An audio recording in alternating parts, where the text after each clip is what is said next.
Très heureux de vous retrouver encore une fois pour une nouvelle émission Zoom.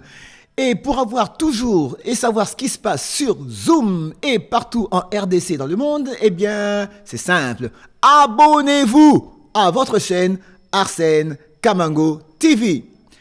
Nous avons parlé la fois passée avec le capitaine Bosengue. Le capitaine Bosengue, vous le savez déjà, qui nous a écrit ce livre, Le vrai Mobutu. Ce livre qui n'est pas encore édité, qui va bientôt sortir, grâce à vous bien sûr, parce que je sais que vous trouverez sûrement un éditeur pour ce livre. Mais entre-temps, vous pouvez quand même trouver quelques petits exemplaires très limités, une série très limitée, ici à Kinshasa, aux éditions CEDI, c'est les protestants, vers Marsafco, ici à Kinshasa. Le vrai Mobutu, signé le capitaine Bosengue. Nous allons décortiquer ce livre tout au long de vos émissions Zoom. Mais pour aujourd'hui, nous recevons une fois de plus le capitaine Bosengue parce que la fois passée, nous nous sommes arrêtés sur une question. La question était, pourquoi y a-t-il eu le premier pillage? Telle était la question. Et aujourd'hui, vous avez la réponse dans votre émission Zoom sur Arsène Kamango TV. Tout de suite, Zoom.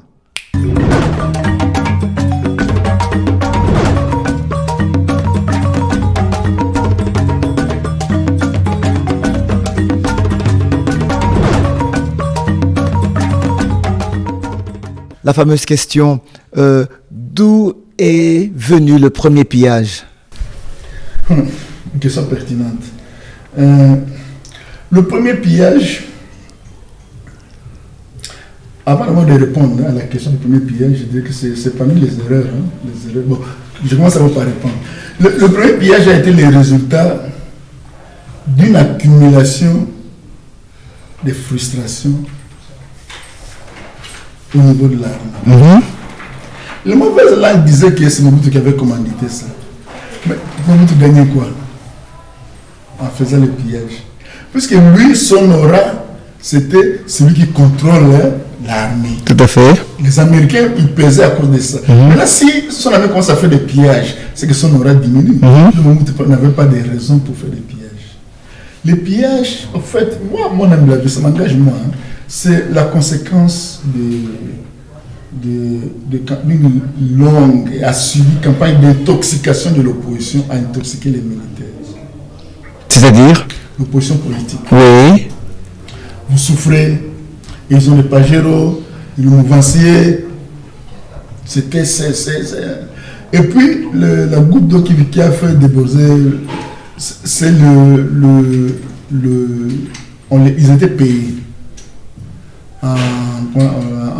Nouveau Zaïre. Nouveau Zaïre, quelque chose comme ça. Je crois que c'est entre Donabeja, ou bien Nouveau Zaïre, ou bien. Où il y avait un problème de monnaie là, à l'époque. Là. Mais là, qui sont touchés? Les politiciens ont dit qu'il ne faut pas consommer cette monnaie-là. Ah, c'était le 5 millions, je pense. Le Donabeja. Donabeja. Oui. Non. Oui, Donabeja, tout à fait.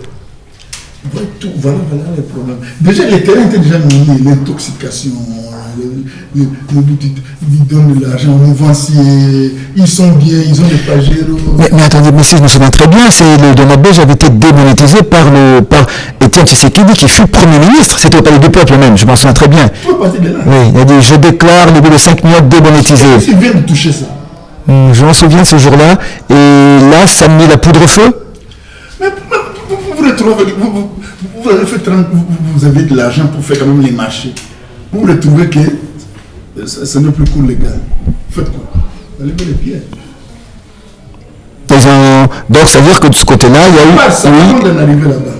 L'opposition politique, déjà vers les années 90, au début, là, on a fait le tour de l'Europe pour sensibiliser les capitales occidentales à couper l'aide aux Zaïre. Ça faisait déjà que l'économie commençait à chuter. Parce qu'il n'y avait plus ce subside-là. Et maintenant qu'ils ont touché l'argent, on démonétise l'argent. C'était envoyé au piège. C'était une erreur au niveau de l'opposition politique. Ils étaient partis un peu trop loin. Mais le principal enseignement à retenir pour moi par rapport à ces pillages, par rapport à l'avenir de notre armée. Je ne sais pas si j'ai déjà répondu à la question. Oui, c'est ça. Juste, moi, je veux quand même poser une question dans la question. Oui, d'accord, on a dit qu'il y avait l'intoxication qui venait des opposants, tout ça, d'accord, on a compris, que le paiement, ils avaient été payés, les mouvanciers, tout ça, d'accord. Mais de l'autre côté, la question que j'aimerais quand même vous poser, mais est-ce que vraiment tout se passait bien dans l'armée en cette époque-là? Non. Il y avait des problèmes, hein. Il y avait déjà des problèmes au niveau de l'armée. Déjà à cette époque-là, puisque on s'acheminait déjà, on était vers 91, non? Oui, tout à fait. On est vraiment... C'est la question. Je disais que le phase, la puissance, la grande valeur combative, l'exceptionnelle valeur combative des phases était l'action d'un homme qui avait un état d'esprit et qui gérait ça. Mais en 90, comprenez mon monsieur, je prends congé de moi pour plaire à la police. Vous ne contrôlez plus l'armée. Donc on est en 90. Ah oui, le 30 avril, le 24 avril, pardon, 24 avril 90. Quand il fait demi-tour là, il part, c'est fini. Cet homme-là était... Est-ce que vous savez qu'il pouvait faire déployer les blindés? Et en tant que commandant suprême? Oui. C'est qu'il avait les blindés au Kanchach. Il a préféré prendre l'avion calmement aller à Guado. Ce qu'on disait, il empêche ce qu'il dit. Mon frère, nous qui suivions un peu de loin, le maréchal était dégoûté. Il ne voulait plus. Il était là. C'est comme quand vous avez une déception. Hein? Vous changez de quartier. Vous savez tout ce qui est. Tu veux un peu oublier ça. Il était ailleurs, en train de faire de sortir avec des villageois. Et on dirait qu'il interférait plus sur de l'armée. Et le chat parti, les souris dansent. Chaque partie, les souris dansent. Ça signifie que les généraux ont pris commande à partir de 90. Quand il est parti, il a pris commande au niveau de l'armée. Ce n'était plus la même gestion de l'armée que du temps de Mobutu. D'accord. À partir de 90, déjà là. Oui. Ça préparait déjà le terrain des pièges de 91. Maintenant, le principal enseignement à retenir de ces pièges-là, c'est intéressant aussi pour même ceux qui nous dirigent présentement. C'est parmi les rares fois où le président Mobutu a commis une erreur. C'est-à-dire? En tant que commandant suprême, c'est de pardonner les pires. Cette histoire-là, il ne devait pas les faire. L'armée, c'est clair. La mutinerie, la rébellion, vous passez sous les armes. Cour martiale. On devait faire. Vous savez qu'on ne fait pas les essais cassés. La pitié ne fait pas la force d'une armée. La pitié ne fait pas la force d'une armée. C'est la rigueur qui fait la force d'une armée. D'accord. Si le commandant suprême Mobutu avait pris quelques, comment on appelle, les meneurs là, 3 ou 4 ou 5, procès en flagrance, audience publique, suivi des exécutions ou comment, on n'aurait pas à avoir les pièges de 92. Oui, parce qu'il y a eu 2 pillages. Il y en a eu 2. Oui, tout à fait. Juste après. Oui. Parce que les gens, c'est comme, bon, c'est pas bon comme exemple. Hein. J'ai compati à la douleur des familles éprouvées pour le congelé de Pentecôte. Oui. C'est parmi les erreurs aussi du Mobutu.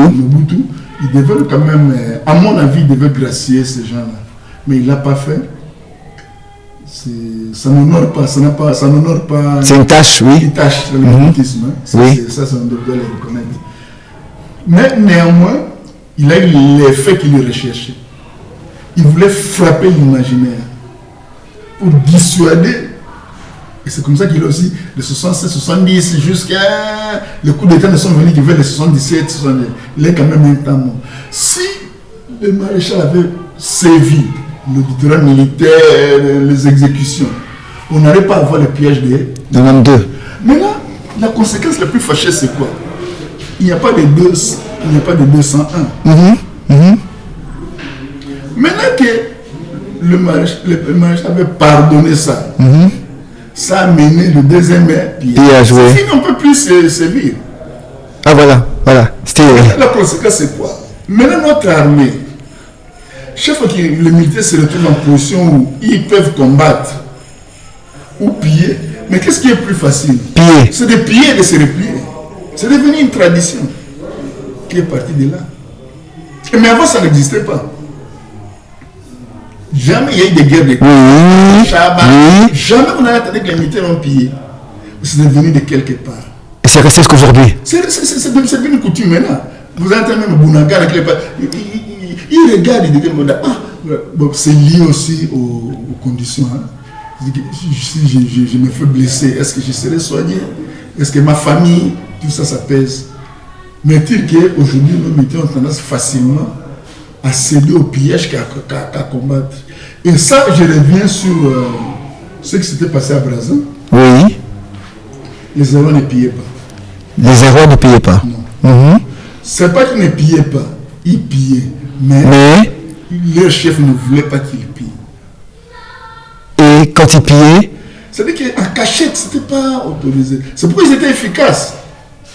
Parce que quand vous êtes déjà pillé, vous commencez à piller, vous devenez lourd. Vous avez votre poste téléviseur qui vous protégez. Oui, le butin de piller. Oui. Ils étaient surpris que les aéros soient efficaces, plus que tout le monde. Il y avait aussi, entre autres, ça. Puis le chef des aéros tenait à ce qu'il ne pille pas. Mais un militaire, vous ne pouvez jamais le contrôler à 100%. Il peut le faire, mais peut-être en cachette. Voilà. Donc cette histoire de pillage, le pardon, là, 91, le pardon du maréchal, c'était une mauvaise chose. Oui. Et il faudrait maintenant qu'on arrête quelque part, solution. Vous savez maintenant, pas pour les jeunes filles, les viols. Voilà. Les gens commencent maintenant à hésiter beaucoup. Hein. Puis j'étais en prison, hein. J'ai vu l'état d'esprit. Ah, viol. Maintenant, les gens savent que viol, ça ne pardonne pas. D'accord. Les magistrats ne pardonnent pas. D'accord. C'est inhibiteur.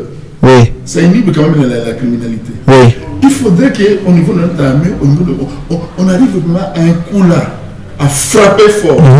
Pour dire que c'est fini cette tradition-là. D'accord. Maintenant, vous pillez, on va vous passer par les armes. D'accord. Et ça peut s'interrompre. Mais sinon, ça va se... Il y a laissé aller. Oui. Défendre des positions, puisque les militaires est tenté de piller et de se replier que de combattre. Ou alors, s'il a déjà pillé, il combat difficilement, puisqu'il a des biens lourds. Voilà. Vous avez été nombreux à réagir. Eh bien, nous sommes là, effectivement, pour alors répondre à vos questions, vos attentes, vos suggestions. Et nous sommes là pour vous éclaircir sur tout ça. Merci, capitaine, pour éclaircir. Mon frère vous conviendra avec moi que sur ce point que cette émission a aussi une vocation pédagogique. Nous sommes en train de procéder à la révisitation de l'histoire nationale pour éviter que... En fait, ce que je voulais dire, c'est qu'il ne faudrait pas que les gens prennent parfois ce que nous disons ici comme une critique destructive. Jamais on ne basculera dans la critique destructive. On fera de la critique objective, de sorte que cette révisitation de notre histoire puisse faire en sorte que ce qui nous dirige présentement ne puisse pas tomber sur le même travers du passé. D'accord. C'est surtout cet aspect des choses sur lequel j'insiste. En fait, je voudrais revenir sur 3 points, 2 ou 3 petits points avant de répondre à la question. Je voudrais donner des précisions sur la biographie. Quand je parle par exemple de Manda. Manda Mobutu, bien sûr. Quand je dis que Manda Mobutu avait quitté l'armée un peu plus tôt, je me suis trompé. Pourquoi? Puisque, en fait, on était tous à la frontière. Un Sierre était à Kisenge. Sierre, c'est-à-dire CC Movoto. Était à Kisenge. Manda était à... Non, le Goumani était à Moussumba. Manda était à Sandoa. Effectivement, il était là-bas. Il n'était pas réparti, comme j'avais dit. Et de Sandoa, il est parti à la 40e brigade. 40e brigade. La 40e brigade commando de choc à Kisangani. Ah, d'accord. Et de là, Sierra est reparti de Kisenge Manganese. Il était rappelé à Kinshasa, où il devait suivre la formation à l'école de vol, de la force aérienne. Voilà, on était resté avec Guemani. D'accord, Golf. Ça, c'est le premier point sur la formation. Le deuxième point, là où j'avais un peu perdu de vue la fois passée, c'est que, à notre époque, quand on sortait de l'effort, quand le sous-lieutenant sortait les LFO, lieutenant d'infanterie, hein, parce que je veux dire, la fois passée, j'ai fait la paire de choses. Les gens de la logistique et de l'administration, ils pouvaient rester à Kinshasa. Mais nous, les autres, tout ce qui est infanterie, unité de combat, on devait être à l'intérieur. Mais avant d'aller là-bas, quand vous sortez de l'EFO, vous devez faire une école d'application. C'est ce que je n'ai pas dit la fois passée. Une école d'application, c'est-à-dire par rapport à votre arme. C'est-à-dire que les gens de l'infanterie, oui. Après l'EFO, obligatoirement, ils allaient à Kotakoli. Tout le monde allait à Kotakoli pour faire les fonctions commando. Mais quand vous revenez, les gens de l'infanterie allaient faire, on appelle ça CEPSLI, Centre de perfectionnement pour sous-lieutenant d'infanterie, à Kitona. Ah, ok. Les gens de nous, par du génie, on allait à l'école du génie à l'autre, à Kolosi, à Likasi. Les gens de la transmission allaient à l'école de transmission à Kanang.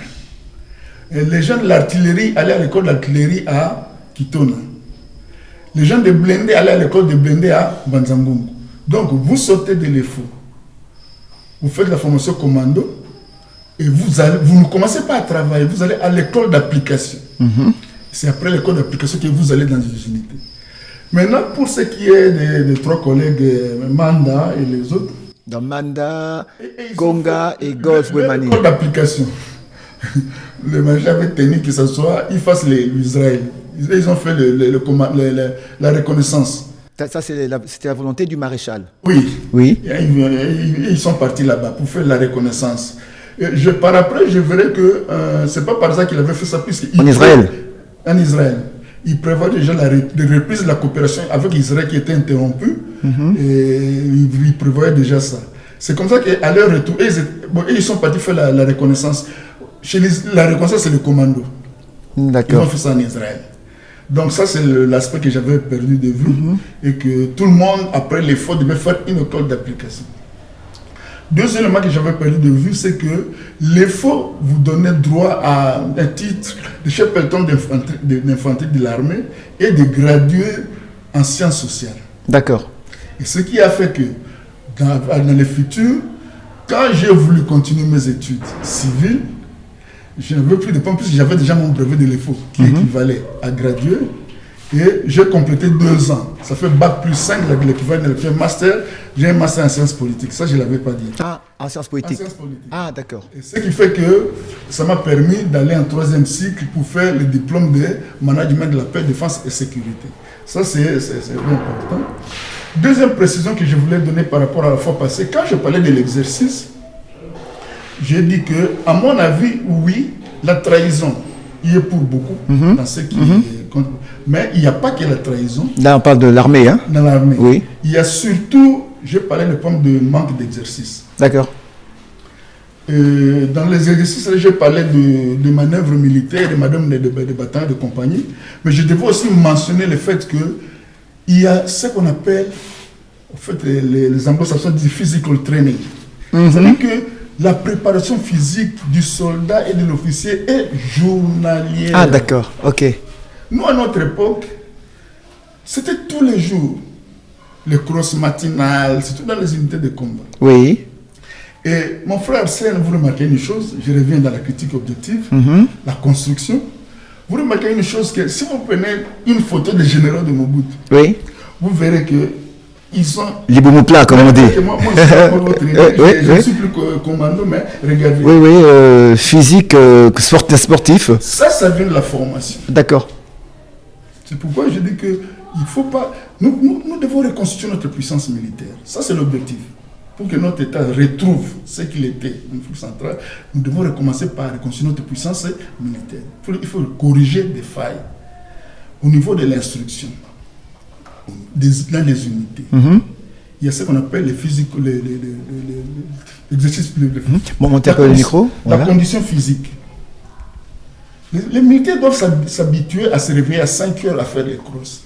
Ah, à 5 heures. 5 heures, d'accord, par exemple, oui. Les crosses. Ok. Il revient 5h45, il serre les bottines, puisque 6h30, il était déjà à la parade. Ça fait partie de la formation. Ça vient de la formation. D'accord, d'accord. Quand la formation de base est bâclée, on ne garde pas ces réflexes-là. Moi, jusqu'aujourd'hui, je garde les réflexes-là, c'est par rapport à la formation. Oui. Je vous informe que jusqu'à 45 ans, 47 ans, le GMAF faisait la chute libre. Ah ouais. Il faisait la chute libre. Ok. Il sautait à 2000 mètres. Ouais. Pourquoi? Parce que Chute libre, c'est-à-dire en parachute. en parachute. D'accord. Et il a gardé la formation qu'il avait. Ok. Et donc ça c'est important. Et puis il y a ce qu'on appelle l'instruction permanente au niveau des unités. C'est-à-dire? C'est-à-dire que on est dans un bataillon par exemple. Le commandant bataillon il organise, il dit bon, il y a 3 compagnies. Il y a une compagnie qui sera de piquet, repos, garde, une compagnie qui sera de garde et une compagnie qui sera d'instruction. D'accord. Et les chefs de peloton, vous devez chaque jour remémorer. On dit que la répétition c'est la mère de la science. Ça c'est au niveau des unités. L'instruction permanente au niveau des unités. Donc je me résume la préparation physique individuelle, l'instruction permanente au niveau des unités. Il y a aussi la formation de l'officier quand il sort de l'école. Il allait faire une école d'application par rapport à sa spécialité. Ça, c'est des points sur lesquels je n'avais pas mis l'accent la fois passée, mais c'est important. Bon, on y reviendra. D'accord. Alors, le deuxième volet de feedback, c'est... Bon, les gens... Moi, personnellement aussi, j'ai eu, à travers Facebook, les gens m'ont posé des questions sur l'histoire de Kinyarwanda. Voilà, cette question-là est beaucoup revenue. Effectivement, beaucoup de gens ont posé des questions et beaucoup n'ont pas été d'accord avec vos propos sur le Kinyarwanda quand vous avez dit que ça fait partie des langues. Pour commencer, je voudrais dire ceci. Votre serviteur, tel que je suis là, bon, je peux sans exagérer dire que plus patriote que moi, tu meurs. D'accord. Ça, je voudrais fixer les idées. Moi, je n'ai pas travaillé avec l'AFDEL. Vous savez pourquoi? Réponse? J'avais trop combattu les Rwandais. Ah, vous aviez trop combattu les Rwandais. À quelle époque? Avant qu'ils n'arrivent à Kin, au début, c'est là où je voulais en venir. Ok. Le premier officier qui meurt, que les Rwandais tuent, il s'appelle le Major Ourom. Congolais, Zaïrois, pardon. Du SARM. Du SARM, d'accord. Vous savez comment il est mort? La population, intoxiquée, nous prenait pour des hiboux. Ah, ok. Les Rwandais et les rebelles de l'AFDEL étaient les libérateurs. C'est comme ça que la population est partie, a trahi, a montré, a donné aux rebelles il est tombé en embuscade et il est mort. Ah, il est tombé en embuscade ici à Kinshasa? Non, à l'intérieur. D'accord. Ah, ok. Alors, c'était me souvenir, de ce que je sache, c'est le premier officier. La première des victimes que nous avions. Du SARM. Du SARM. L'action des renseignements militaires. Ça, c'est un élément. Le deuxième élément, au début de la rébellion de Banyamulenge des Rwandais, si les gens peuvent avoir de bonnes souvenances, ils se souviendront que il y avait des bombes, des poses de bombes à Goma. Oui. Tout est parti à l'aéroport, chose pareille, oui. Des marchés. Tout à fait. Au fait, au niveau de la guerre non conventionnelle, ça c'est le terrorisme. Le terrorisme sert à discréditer le pouvoir. C'est le début. Et c'est comme ça que ces jeunes, ils avaient des notions de terrorisme.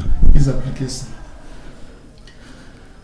Votre serviteur, dans l'équipe de Congolou, nous avions été parmi les gens qui ont démantelé les réseaux de Rwandais de poseurs de bombes à Goma. D'accord. Au début de l'opération. Grâce au travail très appréciable du colonel Boyombo, mais actuellement général. Colonel Boyombo. Boyombo. Actuellement général. Il était le responsable du SAM à l'autre, du détachement de SAM à Goma. Il est en vie. Il est en vie. Il est en vie, que je salue. À qui je présente mes respects en passant. Il y a lui, il y a aussi je crois que celui-là est décédé, le major Ngandi Tofele. Major Ngandi? Ngandi, toujours du SAM. Major Ngandi, qui c'est pas celui qui était garde du corps? Non, Ngani, celui-là c'est... Ah, ça c'est Ngani, pardon. Ngandi. Et avec l'équipe privée du capitaine Congolou. Oui. On a fait ce travail-là. On est tombé sur le réseau des poseurs de bombes. au fait de Maniamulenge. Oui. C'était le début de la mutinerie de Maniamulenge. D'accord. Là, toujours à Goma. À Goma. Alors, en menant des investigations, ça c'est important, il faut que je le suive.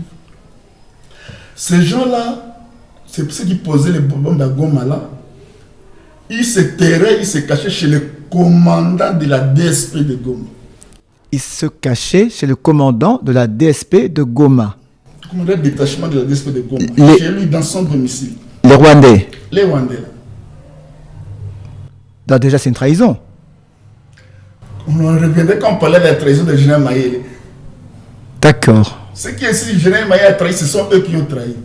On y Oui. revient. Alors, allons-y, évoluons là-dessus. Alors, Oui. maintenant, ces gens-là, ils se cachaient là-bas. Comment? Quand ils posent leurs bombes, ils vont se cacher chez le commandant de la DSP. D'où intouchable. Et tout, vous pouvez faire tout ce que vous voulez, vous n'allez pas les retrouver.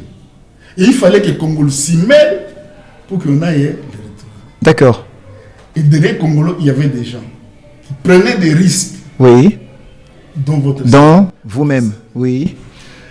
On est revenu avec ces gens-là, arrivé à l'aéroport de Kinshasa, à l'aéroport des militaires de Njili. C'est pratiquement une bagarre. Les généraux voulaient les prendre.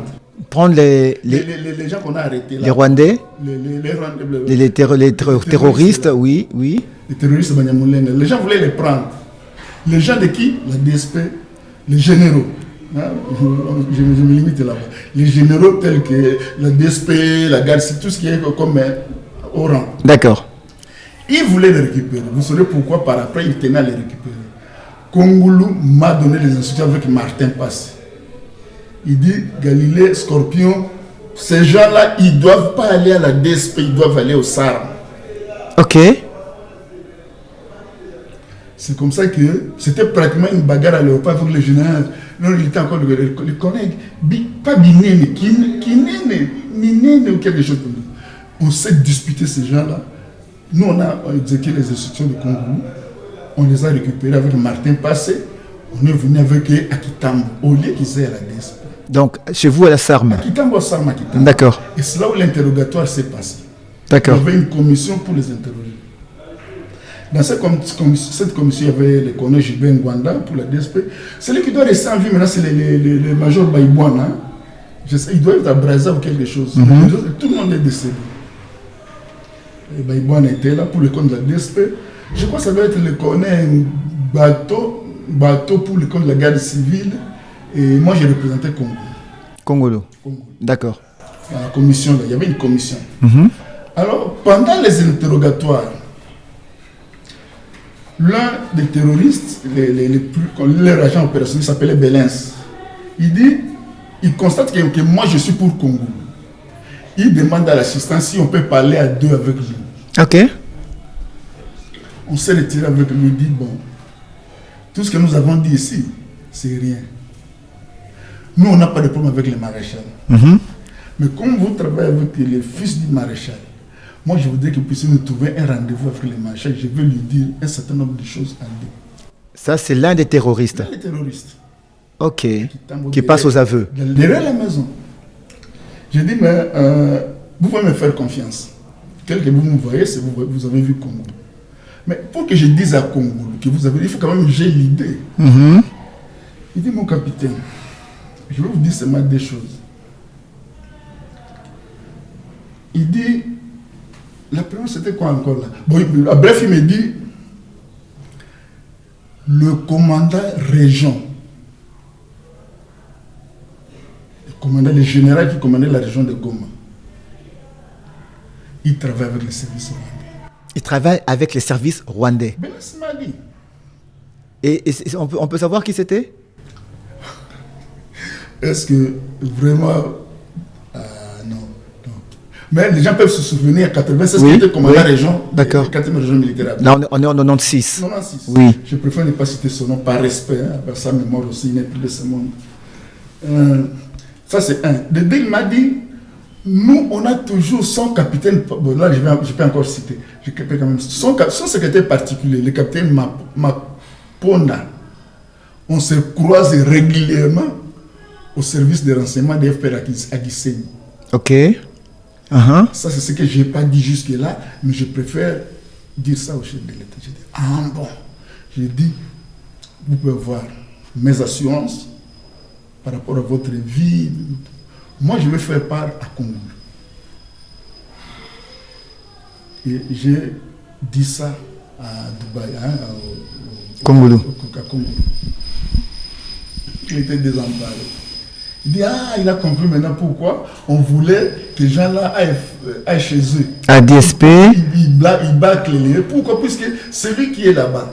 Et avec eux? C'est la même ethnie. Oui. Donc, ils devaient protéger les frères. Donc en les mettant, si ADSP les avait récupérés, ils auraient été protégés. Au fait, ils devaient cacher l'information. D'accord. Maintenant, pourquoi ils les gardaient? C'est lié à l'argent. À quoi? À l'argent. À l'argent. Puisque, bon, c'était lié, c'était comme ils étaient achetés.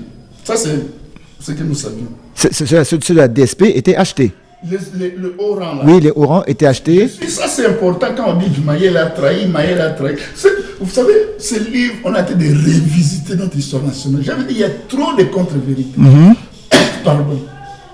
Ceux qui avaient trahi les maréchals, ce sont ses frères, c'est pas Maïele. Ses frères, c'est-à-dire? Ses frères, les généraux. Oui. Qui veut l'abattre son avion au décollage? C'est pas Maïele. C'est ces gens-là qui communiquent avec les Rwandais, qui protègent les terroristes rwandais. Qui sont de la DSP. Ils se cachent à la DSP quand on cherche, quand il pose des bombes. Ils fouillent, ils vont se cacher là où personne ne peut entrer. D'accord. À la résidence commandante, place de la DSP. Et tout ça, j'ai dit à Congo, il dit, bon, d'accord. Il dit, Galilée, prépare-toi. Galilée, c'était vous? C'est moi. Votre code? Oui. D'accord. On va aller à Troyes avec cet homme-là voir le maréchal. Mon frère, c'était la guerre. C'est-à-dire? Les généraux, c'est à partir du moment que j'ai quitté l'armée. Ah bon? Expliquez-nous, qu'est-ce qui s'est passé à ce moment-là? Puisque, au fait, personne ne voulait plus de moi. Parce que? C'est moi qui ai entêté Congo. Ah! Ok. Ils se sont arrangés pour que Congolo quitte le SAR. Ils ont manipulé le maréchal. Le maréchal n'a jamais... En fait, c'était je sais quoi, je crois que je peux le dire ici. Hein, c'est quand même 25 ans après. Le maréchal, en fait, cette histoire de mettre le maréchal à côté, ça a beaucoup joué dans ce qui nous est arrivé. Parce qu'isolé à Guadeloupe, il n'avait qu'une liaison avec Kinshasa, c'est la liaison de transmission de l'armée. Oui. Et ils contrôlaient ça. Les généraux contrôlaient ça. Les généraux contrôlaient. Les généraux qui sont là-bas. C'est-à-dire que pour que les messages arrivent au maréchal, ils doivent d'accord. Donc ils filtrent. Là, ils filtraient les messages du maréchal. Oui. Même pour que Congo l'appelle, il doit aller, parce qu'à l'époque, c'était pas maintenant comme maintenant. Oui, c'est... Il doit aller à Yankee 16. Non, il doit aller à Guadeloupe. Ah non, Yankee 16, c'est Guadeloupe. Il doit aller au Kanchadj. C'était pas Zulu 16. Zulu 16. Il doit aller au Kanchadj.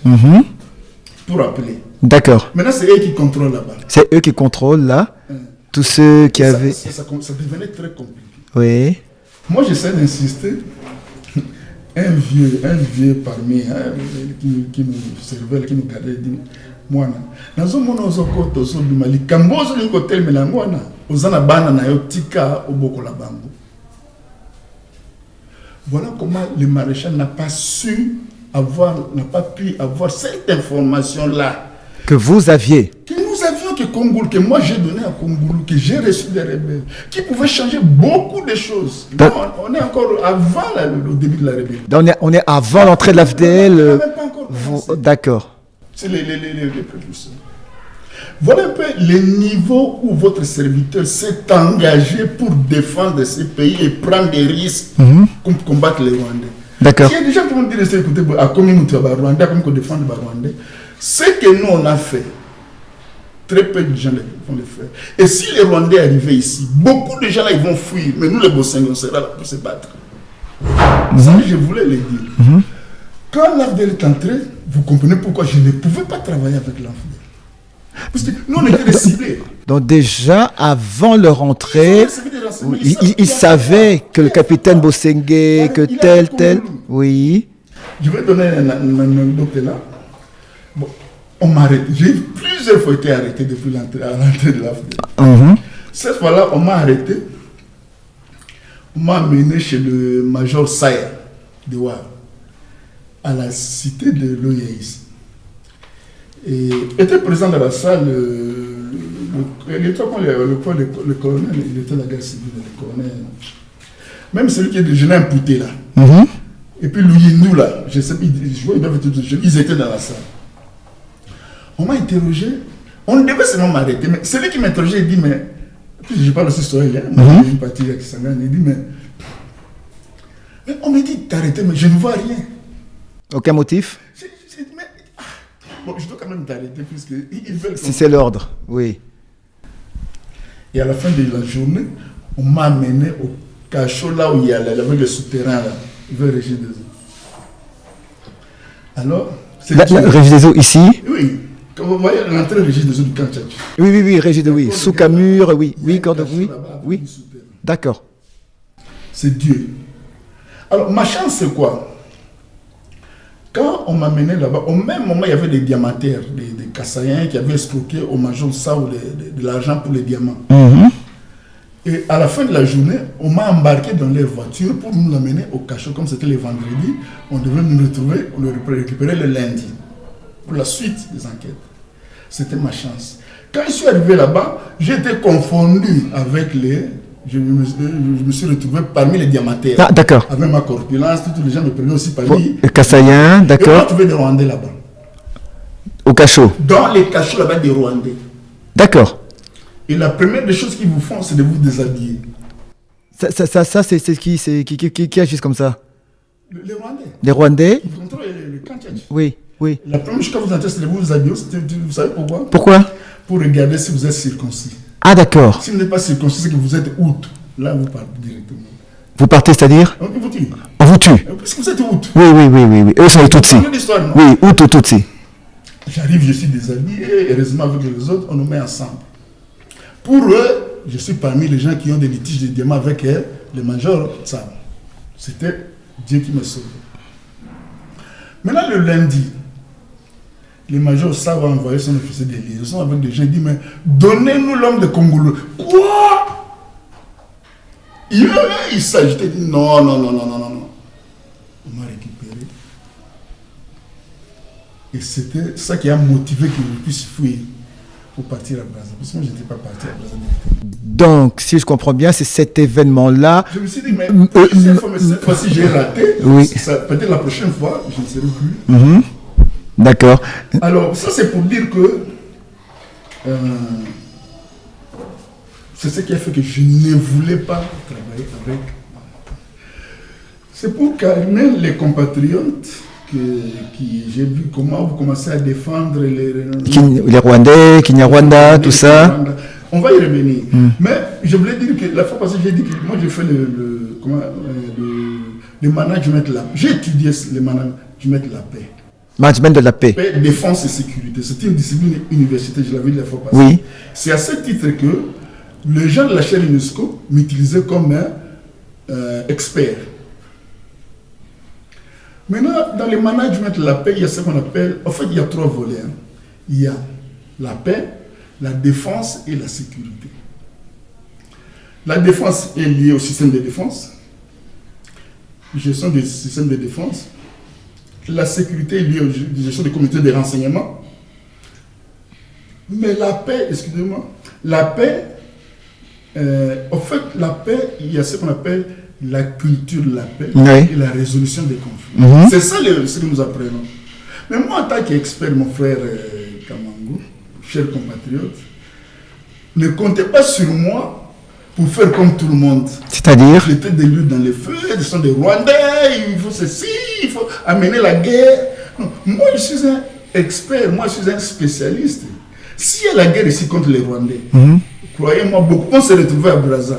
On s'était retrouvés à 3 capitaines à protéger les maréchals, pas son équipe. Mais tous ces gens qui faisaient trop de bruit, ils étaient à Brazza. Et tous ces gens que vous voyez là,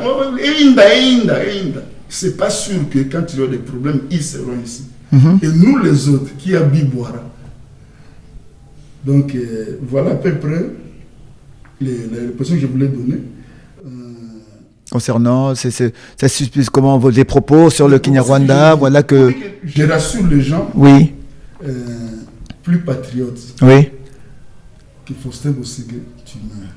Mais en tant qu'opérateur de paix, il nous a... Tu sais, mon frère Kamango, en 2006, peut-être qu'on y reviendra, j'étais invité à un séminaire aux États-Unis, à Atlanta. Malheureusement, le général Finde est décédé, mais le général, il doit être général maintenant, Bonyoko. Il peut être présent, il peut témoigner, il peut suivre ce que je dis ici. Et le colonel Finde et le colonel Bonyoko étaient invités par les Américains au compte du ministère. Mais ils ont dit, moi on m'a invité à titre personnel comme expert. D'accord. Et quand nous sommes arrivés à ces séminaires-là, c'était lié au leadership. On voulait montrer aux Africains qu'ils doivent s'assumer. Bon. Alors, pour illustrer ces propos, ces cours, au début de la formation, André Yang, vous connaissez, non? Et André Yang, oui. De Martin Luther. Exactement. Il dit, mettez-vous tous debout. On était à peu près à 200 dans la salle, on s'est mis debout. Il dit, fermez les yeux. Tout le monde a fermé. Il dit, mais que chacun pointe la direction du nord, en ayant les yeux fermés. Et il dit, bon, ouvrez les yeux. Il dit, ceux qui ont pointé la direction du nord, ce sont eux les leaders. Ah, je comprends pas là. Je suis un peu perdu. Alors, c'est une image pour dire que il dit que les leaders est celui qui conserve la direction du nord quand tout le monde la perd. D'accord. Nous ne sommes pas leaders pour faire du populisme, pour dire ce que la population veut, même si c'est dangereux pour eux.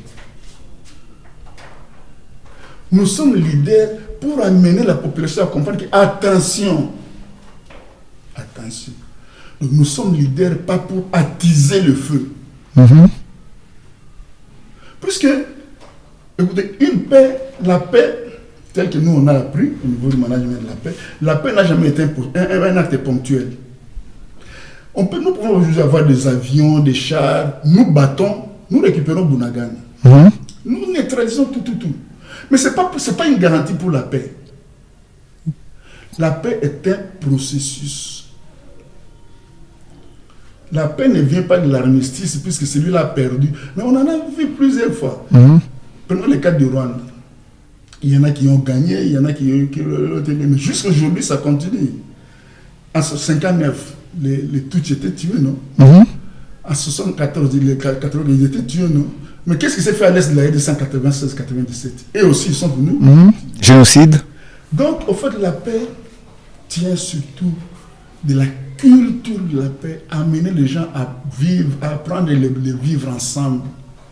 C'est ce que nous, on a appris. C'est pourquoi, moi, quand je prends parole, n'attendez pas de moi que je fasse comme tout le monde. C'est devenu un fonds de commerce, mon frère Hassan. Si vous voulez être aimé de la population, il faut dire ceci. Est-ce que c'est ça qui va nous amener à la paix? Est-ce que le fait de dire que Rwandais, est-ce que c'est ça qui va nous amener à la paix?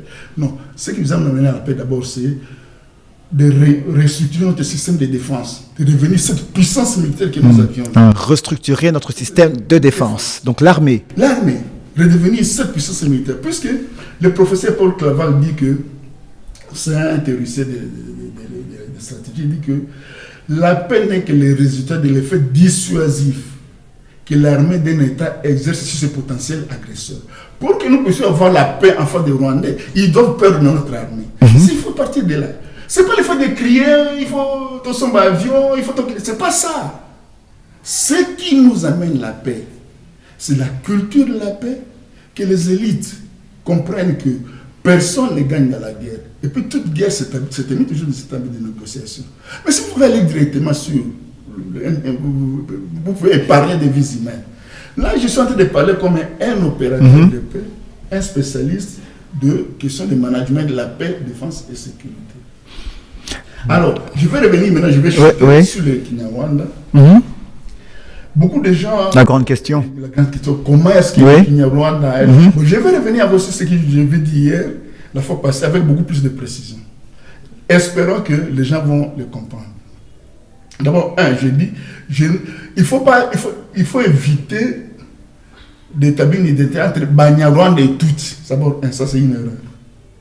Tous les Banyarwanda ne sont pas des Tutsis. Mais sont des Rwandais. Bon, comme tous les Tutsis ne sont pas des Rwandais. Oui, il y a des Nilotiques, l'Éthiopie, oui. Même au Kenya, des Tutsis. Ce pays, on a les Bantous, les semi-Bantous, les Nilotiques, les Soudanais, les Dinotiques et les Pygmées. La fois passée, j'avais parlé de sultanat du Rwanda-Urundi. Je vais un peu revenir pour comprendre les Kinyarwanda, les sept choses de Banyarwanda. Parce que les gens disent, ce n'est pas notre langue, c'est la langue des Rwandais. Regardez. Les sultanats du Rwanda-Urundi, j'en avais parlé la fois passée. Avant l'arrivée des Belges, prenez le Nord Kivu et le Rwanda et le Burundi. Quelle langue on parlait là-bas?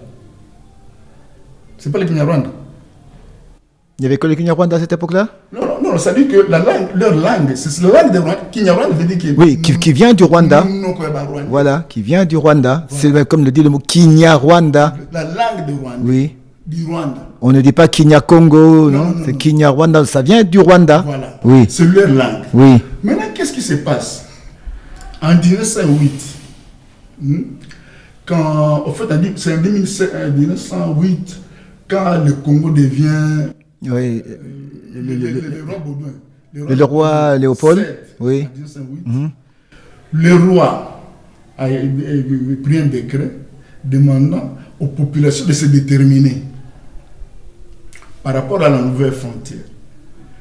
Qui veulent rester dans le Congo belge, qui veulent rester dans le Rwanda ou aller dans le Rwanda. Ceux qui étaient restés dans le Congo belge, mon frère, c'est là où que les gens me suivent. Ceux qui étaient restés, Hutu, Tutsi, Batwa. Est-ce que vous me suivez? C'était le sultanat du Rwanda, les Tutsi et les Batwa. C'était pas sélectif. La même population qu'il y avait de l'autre côté, il y en avait aussi au Nord Kivu. C'est normal, non? Ah, c'est une population, c'est un territoire. Il y avait les Hutus, les Tutsis et les Batwa. De part et d'autre. Maintenant, les Hutus et les Tutsis, les Pygmées qui avaient opté de rester ici, ils ont eu la nationalité congolaise. On sommes d'accord? Oui, de ce territoire à délimiter, c'était d'office ceux qui sont restés. Oui. Maintenant, ils parlent quelle langue? C'est pas les Kinyarwanda. Oui, ils sont venus avec leur langue à eux. Est-ce qu'ils ne parlent pas cette langue? Oui, c'est leur langue. Et ils ont cessé de parler depuis quand ils ont cessé de parler ça? Bah, c'est logique, c'est leur langue de base. Ils sont Donc, restés. Parler ici chez nous, mais de souches étrangères. C'est une langue qui est parlée chez nous, c'est ce que j'avais dit la fois passée. C'est ce que les gens ne comprennent pas. Ah, donc, c'est-à-dire que ce que vous voulez dire, c'est-à-dire que ceux qui sont restés dans la délimitation, ils sont venus avec leur langue à eux, qui est restée. Ils ont été là-bas depuis leurs ancêtres. Oui. Ils utilisent la même langue de leurs ancêtres. Ils utilisent le sultanat dans le sultanat de Rwanda, ils l'utilisent au Congo belge, ils l'utilisent en RDC. Oui, d'accord. Ils sont venus... Mais pourquoi ce n'est pas une langue qui se parle au Congo? On peut dire ça que ce n'est pas une langue qui se parle ici. En fait, mais cette langue n'a jamais été répertoriée parmi les 400 dialectes du Congo. Parmi les 400, je ne sais pas, une affaire de 450. Vous savez, quand nous parlons de notre pays, quand nous gérons ce qui est lié à la vie de notre pays, nous devons éviter des approximations. Nulle part je n'ai parlé de Maniamouli. Oui, tout à fait. Là, je suis d'accord. On n'a pas parlé de ça. Oui. La partie là des chefferies de Mohamed là. En fait, ce qui était resté, les sujets de la sultan de Rwanda, ils ont été érigés en une chefferie secteur. Et ils ont mis un Mohamed où il y a les Bantous, les Tutsis et les Pygmées qui parlent le Kinyarwanda. Ils ne parlent pas seulement le Kinyarwanda, ils parlent le Kirundi et le Kinyabusha qui est similaire. Mais mon frère, quand vous dites que le Kinyarwanda parlait ici, à quoi ça doit être un sacrilège? Tel que je viens de le démontrer là. À quoi ça doit être un appui au Rwandais? Alors, la grande question du public, c'était que cette langue n'est pas reconnue. Parmi les dialectes. Puisque tantôt on parle de Kihutu, quand on parle de Kinyarwanda, mais je sais qu'il y a par exemple Aloïs, il y a un auteur, Aloïs Terega, qui a écrit avec le préface de Jean Chrétien, il parle de Banyarwanda. En fait, Les Banyarwanda, c'est une langue. Hein, c'est une langue parce que sur mes recherches que j'ai fait entre-temps, là, la langue n'est pas répertoriée. Nous, ici, les gens de l'Ouest, les Kinois particulièrement, il y a quelque chose que moi j'ai reproché. Nous avons tendance facilement à taxer les autres de Rwandais. Pas seulement les Banyarwanda. Vous allez faire peut-être un mouchi avec son nom de recours. Pour le Kinois moyen, il est Rwandais. Est-ce que nous, les leaders, on doit cautionner ça? Mais ça vaut la peine de dire, puisqu'il s'appelle Kerekuru, nécessairement il est Rwandais. Est-ce que c'est normal? C'est là mon bon combat. Je ne suis pas en train de défendre les Rwandais, mais je suis en train de dire que nous devons éviter de créer des fissures dans notre nation. Une nation divisée de l'intérieur devient vulnérable de l'extérieur. C'est pas normal que nous, ici, les jeunes gens de l'Ouest, dès que vous voyez quelqu'un avec un nom, ceci ou cela... Il y a un R, il y a un R. Quand il y a un R... Dès qu'il y a 2 ou 3 heures dedans, c'est fini, c'est un Rwandais. Est-ce que c'est normal? Je reviens sur les pères de la nation, qui connaissaient toutes ces choses-là, qui maîtrisaient ça. C'est pourquoi il y a eu les 25 ans sans la guerre. Mais quand on l'a mis à côté, on a commencé à la conférence nationale. Il y avait déjà entre les Nyanga et les Lendu, en Ituri, les Maël, les Kassai. Le vivre ensemble, c'est à nous, les leaders, de le promouvoir pour le bénéfice de la paix. Dans un État qui se respecte, il y a ce qu'on appelle l'État civil. Un enfant, quand il naît, il y a un fichier dès sa naissance. Et c'est difficile de tricher. Nous, on n'a pas un système d'État civil bien établi. Et n'importe qui, pour avoir le passeport congolais, c'est pas aussi compliqué qu'ailleurs. Et au niveau où nous en sommes maintenant, avec tout ce qui se passe, avec cette guerre de l'Est qui n'en finit pas, ça fait plus de 20 ans maintenant, des massacres, et ça continue, les territoires sont en train d'être grappillés, d'être pris. On tend à la balkanisation qu'avait décrié déjà dans les années 60 Patrice Lumumba. On a l'impression d'être aux portes de cette balkanisation que décrit Patrice Lumumba. Et maintenant, vous avez dit quelque part, restructurer l'armée. Mais la question que je voudrais vous poser, vous maintenant, en tant qu'ancien des forces spéciales, avec toute l'expérience que vous avez, avec toutes vos connaissances, votre cursus, alors que devrait faire l'armée congolaise actuelle pour alors tenir devant ces terroristes du M23? C'est la première question. Et ma sous-question, c'est... Maintenant, le président de la République a lancé cette mobilisation populaire pour que les civils aussi s'enrôlent dans l'armée pour aller combattre. Est-ce une piste de solution pour vaincre l'ennemi, faire la mobilisation populaire, que les civils s'enrôlent, les jeunes s'enrôlent, prennent les armes, aller au front? Est-ce une piste de solution? Donc voilà mes deux questions. Que doit faire l'armée actuelle et est-ce une piste de solution de ce recrutement, de mobilisation populaire? Merci. D'emblée, je voulais dire, ça me rappelait à l'époque, quand on était dans les cabinets avec le général Mayele, il aimait dire que le président n'est pas notre conseiller. Le maréchal n'est pas notre conseiller. C'est nous qui sommes les conseillers du maréchal. Ça veut dire que le chef de l'État, le commandant suprême, il a des gens qui sont censés l'aider, des experts, des spécialistes. Et ce sont ces gens-là qui doivent l'aider. Concernant notre armée, le diagnostic, comment je l'avais dit la fois passée, il y a la trahison bien sûr. Mais à part la trahison, il y a un certain nombre d'éléments qui pèsent négativement sur le comportement de notre armée nationale. J'ai parlé de la formation des bases. La formation des bases. Et j'ai parlé de management du système de défense ensemble. Bon, je crois qu'on peut anticiper. Hein. On peut, au lieu d'être toujours chef à reporter. On se trompe souvent en pensant que pour vaincre, pour gagner, il faut nommer un Mamadou Ndala, un Mayele ou un Baouma, un homme comme commandant. Non, ce n'est pas celui-là qui fait gagner l'armée. Celui qui fait gagner l'armée, c'est celui qui gère la politique de défense. C'est-à-dire? L'autre, c'est un exécutant. Celui qui conçoit la manière de les faire. Ça, c'est au niveau de la politique de défense. La question que nous devons nous poser est, est-ce que nous avons une politique de défense digne de ce nom? Constructive, critique constructive. Je ne suis pas en train de critiquer pour critiquer. En tant que connaisseur, je me dis que nous avons un problème depuis la chute du régime Mobutu.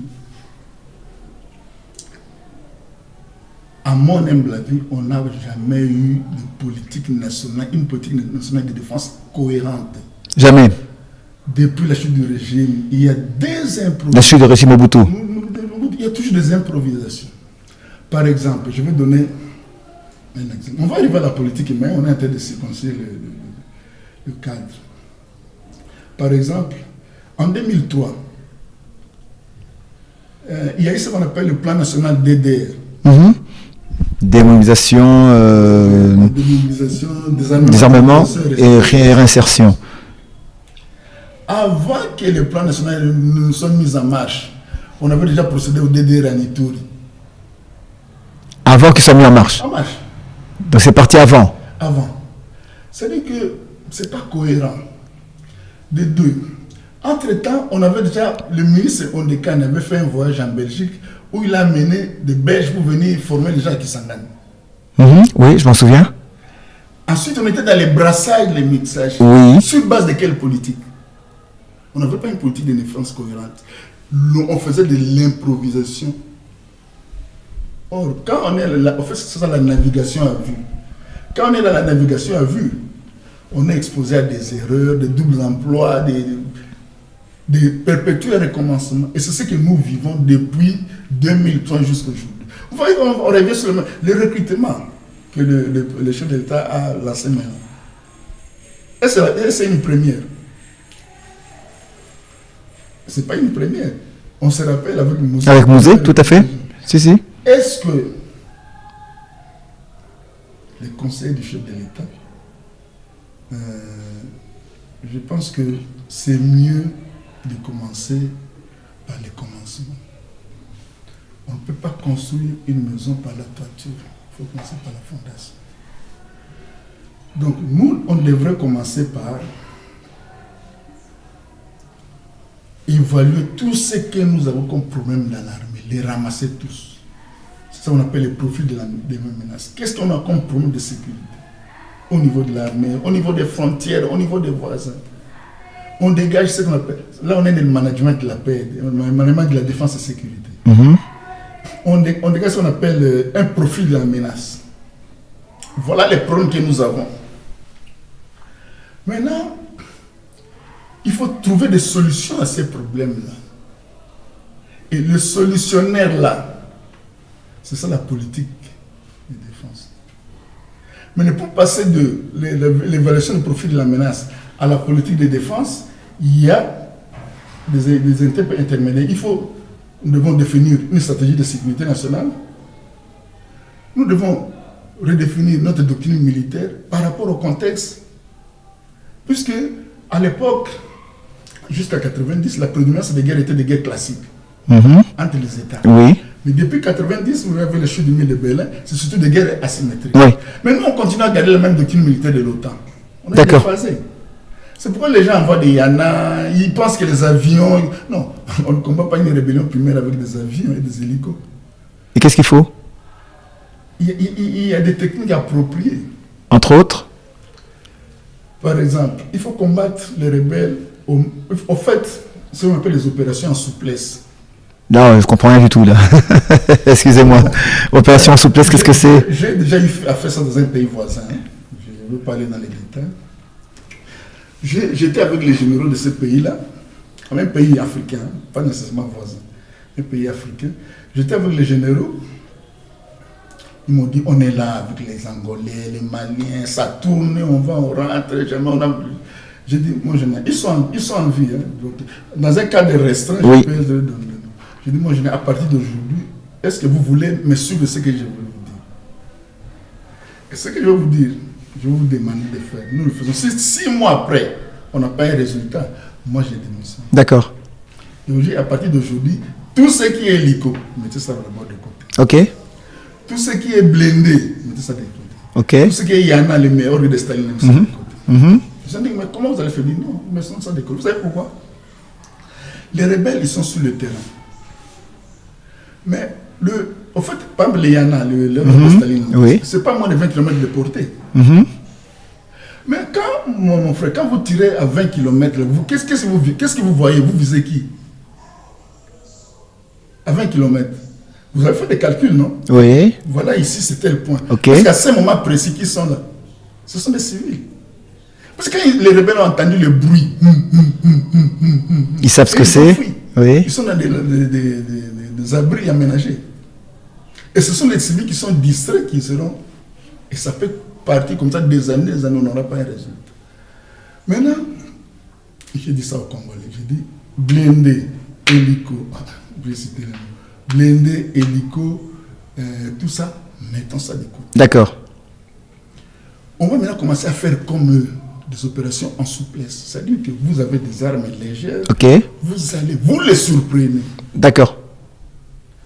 Là, la peur change de camp. La peur change de camp. C'était le début de la défaite des rebelles. Parce qu'ils étaient habitués à attendre des hélicos. Maintenant, à tout moment, ils ne savaient plus quand est-ce qu'ils seront frappés. C'était ce qui a fait basculer. Ça, c'est au niveau de stratégie. Au niveau de stratégie. Je disais qu'il faut une politique nationale de défense. Une politique nationale, vous avez une vie d'ensemble, un solutionnaire d'ensemble, pour éviter les improvisations. Et la politique nationale de défense, c'est un tableau de bord pour les commandants suprêmes, pour les garants de notre système de défense. Ils savent qu'à tel jour, on va faire ceci. Voilà ce que nous pouvons faire, voilà ce que nous ne devons jamais faire. C'est ça la politique de défense. Tout est délimité. On appelle ça qu'on appelle le principe directeur. D'accord. Maintenant, quand on a cette politique de défense-là, on va maintenant l'appliquer. Alors, je vais être dans les concrets, puisqu'on est dans les nuages, qu'on descende un peu dans les concrets.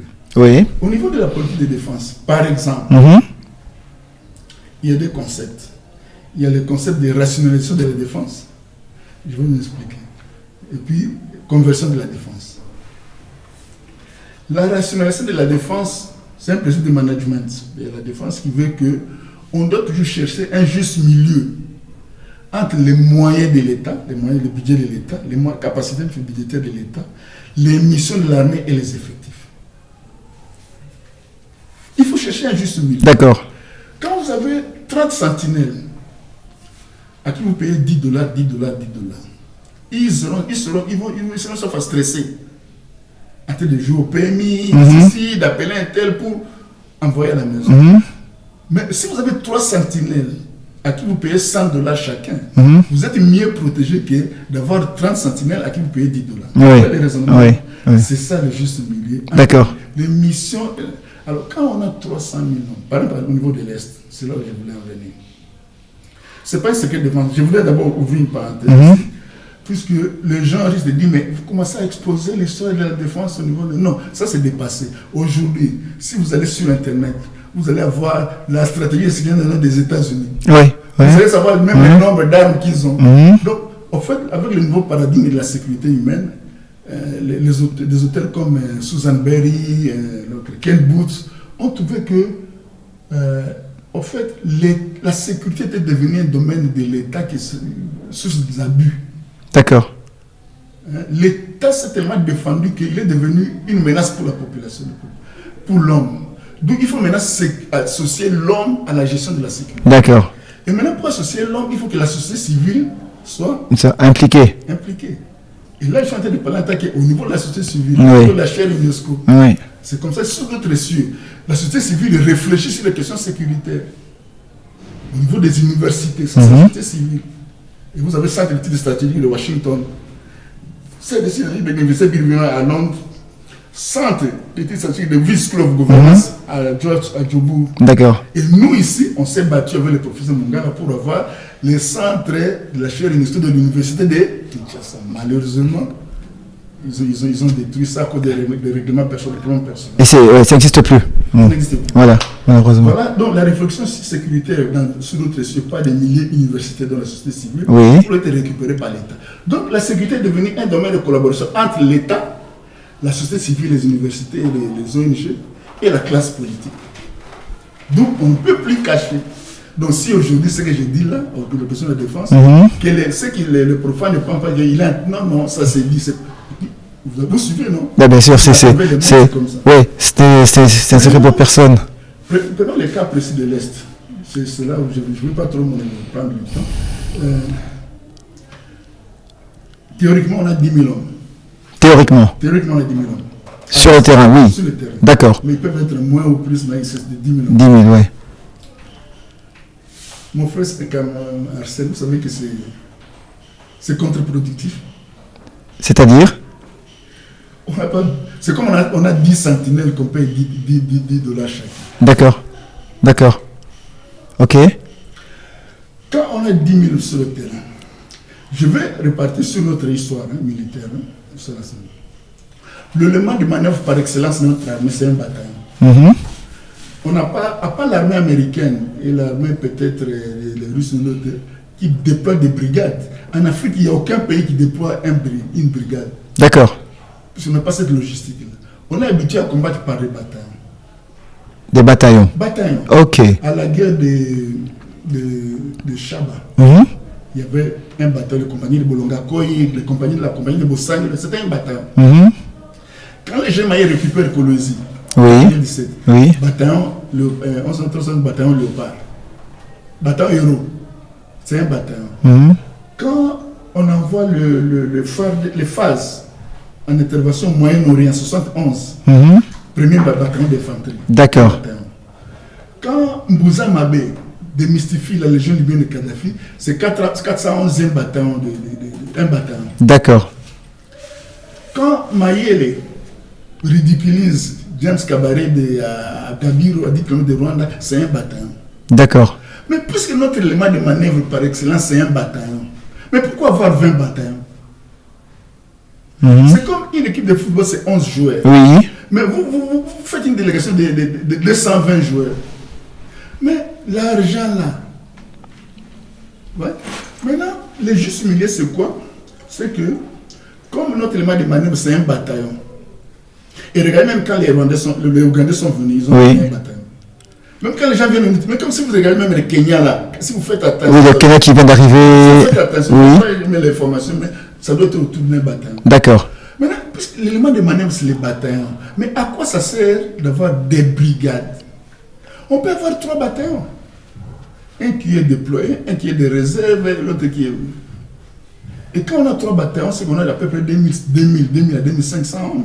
Alors, dans une parenthèse, pour qu'on puisse bien comprendre, c'est quoi la différence entre un bataillon et une brigade? Une brigade, c'est 3 bataillons au minimum. Ça fait à peu près 2500 hommes. Ah, une brigade, c'est plusieurs bataillons. Il faut passer. Oui. Le sous-lieutenant, comment les pelotons, 40 à 45 hommes. Fois 3, ça fait la compagnie, premier lieutenant. D'accord. Fois 3 bataillons, c'est à peu près 500. Ok. Fois 3, brigade à peu près dans les 2000 et quelques. D'accord. Donc le bataillon, c'est l'élément qu'il nous faut. Mais puisque nous, on ne déploie que des bataillons. Alors, gardons 3 bataillons, on peut déployer un, ce sont des réserves. Maintenant, si on passe de 2000 hommes, je voulais en venir, au niveau management, j'ai dit que notre armée, on a un problème de management. Ce n'est pas les hommes. Puis je vais dire, on a besoin d'un autre Mbouza Mabé. D'accord, mais Mbouza Mabé était là, Mamadou Nal était là, Baouma était là. Mais après, qu'est-ce qu'il y a eu? Puisque le problème est structurel. Il faut d'abord commencer par au niveau des management. C'est-à-dire qu'au niveau de l'Est, si nous gardons 2500 hommes, au lieu de 10 000 inutiles, qui sont mal payés, ça favorise les pillages, ça favorise les exceptions au niveau des civils. Alors, le même montant, la même somme que nous utilisons pour 10 000 hommes, on va commencer à l'utiliser pour 2500 hommes. Ça signifie quoi concrètement? Ça signifie que celui qui touchait 200 000 va toucher 800 000. Imaginez-vous un peu l'homme qui était au front le mois passé, qui touchait 200 000 Congolais, qui se battait comment envoyer à sa femme. On lui dit que non, le mois ici vous allez toucher 800 000. Donc vous pouvez garder 300 000 pour vous, parce que vous avez toujours touché, et envoyer 500 000. Vous voyez au niveau de la morale? Et la logistique, ce sera pareil. Si vous aviez un gobelet du riz, vous donnez maintenant 4 gobelets. D'accord. Si vous avez besoin d'un comprimé d'aspirine, vous en donnez maintenant 4. D'accord. Vous voyez déjà pourquoi les conditions de travail et sociales des militaires, c'est parmi les causes essentielles de notre comportement de l'armée. D'accord. Ça, c'est le premier point. On a arrangé le social des militaires grâce à un management rationnel de défense, une gestion des effectifs. Vous avez posé la question des restes. Les restes militaires n'allaient pas au service national. Là, ils sont plus productifs. Oui. Les riches se font d'une coopérative, un pourcentage de leur production, ils ont l'argent, ils vont envoyer dans la famille. Donc, on n'a pas besoin de 300 millions, comme je l'avais dit la fois passée, et de 300 généraux. Excusez-moi, vraiment, que les gens prennent ça, ils prennent ça dans le sens de critique objective. Les phases, quand ils étaient les phases, ils dominaient l'Afrique. Il y avait une vingtaine de généraux actifs. Et 3 brigades d'élite. Et on déployait un bataillon. D'accord. On peut le faire aujourd'hui. Et en le faisant, les capacités budgétaires de l'armée vont multiplier par 4. Donc, côté social et professionnel, conditions de travail, socio-professionnel, de travail des militaires, on aura résolu comment par une rationalisation des effectifs. Bon, l'autre notion, c'est la conversion de la défense. Ça veut dire qu'en temps de paix, les surplus du potentiel militaire, les munitions, les armes, ça doit être déversé au service de développement. Développement, au secteur de développement. J'avais fait la formation des camions pour faire les élections. Le camion de l'armée. Oui, qui était à Séni. À la Séni. C'est une idée. Ça veut dire que ces camions-là de l'armée, en temps de paix, au lieu d'être, ça peut aller dans l'agriculture. On peut mettre ça à le ministère de l'Agriculture. Les officiers de génie, moi j'ai fait le génie de combat, mais c'est fait le génie de construction. Mais ils peuvent être à l'office de route pour construire des routes. C'est ce qu'on appelle la conversion de la route. C'est-à-dire que les surplus du potentiel humain et matériel de l'armée mobilisé en temps de guerre. En temps de paix maintenant, ça doit être reversé dans le service du développement. D'accord. Ça commence à produire. Et ça renfloue les caisses de l'État. Ça, c'est un volet. Le deuxième volet, on vient sur la formation de base. Formation de base. Pour les militaires. Puisque une armée, la valeur d'une armée, ce n'est pas les avions qu'on achète en Russie. Ce n'est pas les armes. Ce n'est pas ça qui fait la force d'une armée. Moussa Mabé avait défait la Libye qui avait des missiles. Et l'arme la plus sophistiquée, c'est la lance-roquette numéro 7. C'est que vous voyez les militaires passer avec un défilé, là, oui. Comme un maïs. Voilà. Mais comment est-ce qu'il avait fait alors, Moussa Mabé?